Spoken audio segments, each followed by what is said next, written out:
Hello everybody and welcome back to my channel and welcome back for a new book reading of Stephen King called Misery. This will be the same type of book of Penguin readers, the same type of style, very short book. I mentioned this also in my previous book reading of The Body, Stand By Me. If you haven't already, go check it out if you're curious about it, of course.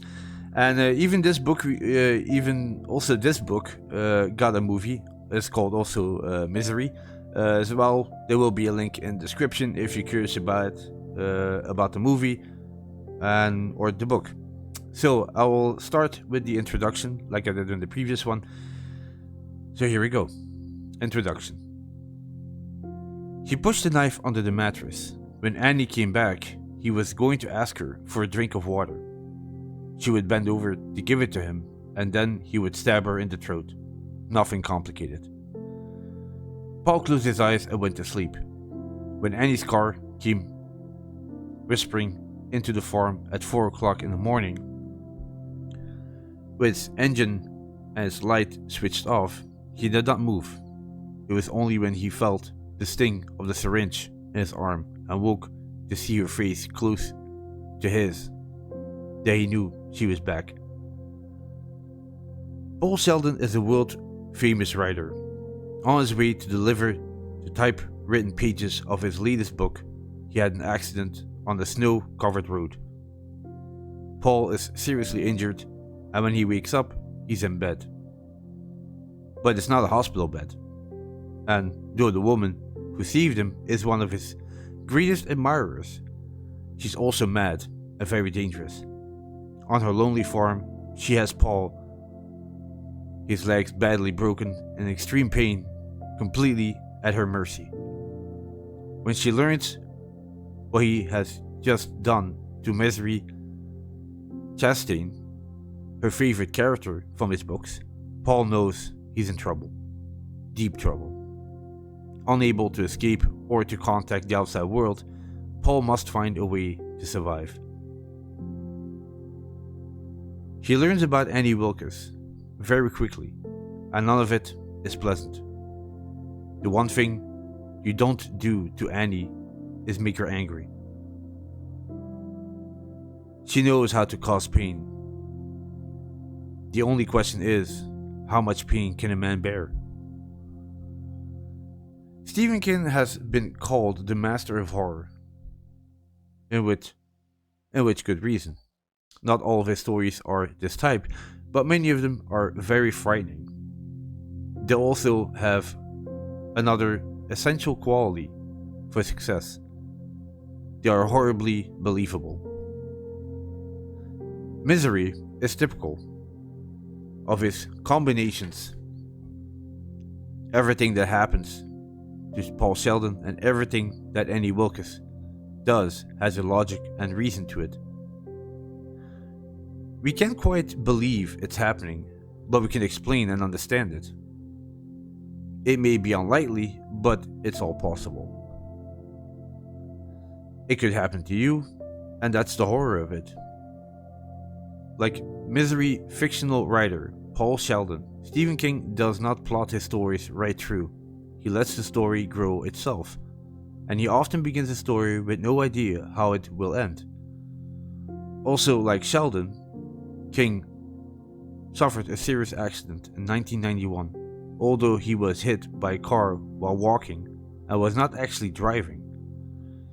He was in the hospital for 3 weeks, and for some time after that he was unable to ride for a long period of time because he was in extreme pain.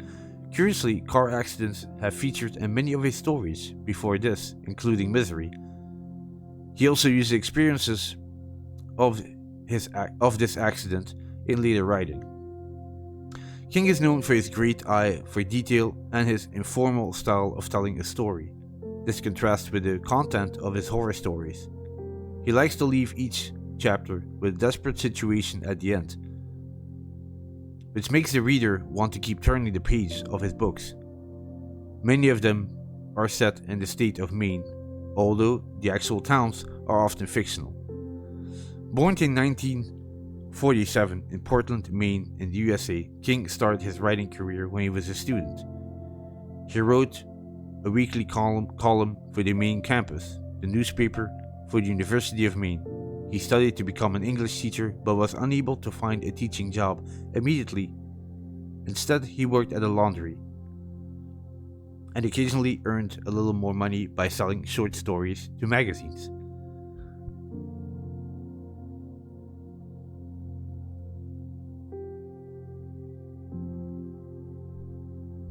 In 1971, King began teaching high school English classes and continued writing in the evening and at weekends. When his first novel, Carrie, was published in 1974, he was able to leave teaching and write full-time. Other successful novels followed, and many have been made into movies. Carrie was filmed in 1976, and other screen successes include Salem's Lot, The Shining, Shawshank Redemption, and The Green Mile. The screen version of Misery was one of the most popular films of 1990. Katie Bates won an Oscar for playing Annie Wilkes. James Cain played Paul Sheldon. Stephen King has appeared in several of the films of his books, taking the part of minor characters.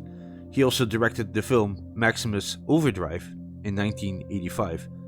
This was adapted from his short story Trucks. With the enormous success of books such as The Shining, Salem's Lot, and Misery, Stephen King is one of the world's highest earning writers. There are over 150 million copies of his novels in print, and he makes $2 million a month from his books and the films made of his books. Since becoming successful, King and his wife, Tabitha, have given a lot of money to various charities and good causes around their home state of Maine. Much of this has gone to high school and college students from poor families so that they can continue their education. In 2002, Stephen King announced that he would stop writing. This was partially because of the injuries from his accident, which has made sitting uncomfortable. However, he has continued to write, but he says, at a much slower pace. I'm 55 years old, and I have grandchildren, 2 new dogs, the house train, and I have a lot of things to do beside writing, he said. And that in and of itself is a wonderful thing. But writing is still a big, important part of my life and of every day. You can also read Stephen King's Breathing Method and The Body in Penguin Readers. And this was my introduction of Misery. Hope you enjoyed it. Thank you very much for listening, and I'll catch you in the next one. Bye bye.